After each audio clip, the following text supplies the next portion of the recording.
高雄莲池潭的龙虎塔去年7月开始整修，连步道的栏杆也有登记进行。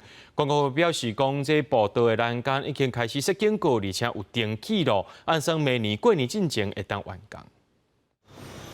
高雄知名景点龙虎塔已经整修一段时间，不过最近所有民众发现步道边仔栏杆歹去，顶悬干那用大布包起尔，感觉是真危险。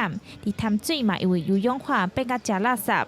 居民表示，尤其是热天有食物伫水内底，有时味是真臭，嘛有鱼仔死去。水过吼，烂去啊，烂就会臭嘛。最近有清啊。龙虎塔旁边栏杆上的胶带，在国庆假期结束卸除国旗之后就已经清理完毕了。至于破损的栏杆，目前也已经围设警示带。龙虎塔过亲像工地，因为伫去年7月开始整修，游客暂时无法度入去参观。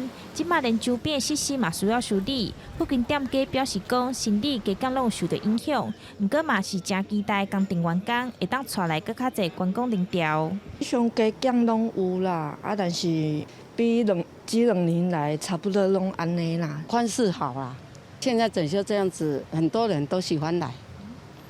其实莲池潭水质油氧化的问题已经真久，水利局表示，因为水池并无活水，佮加上雨水甲家庭污染水流入去，互做类营养。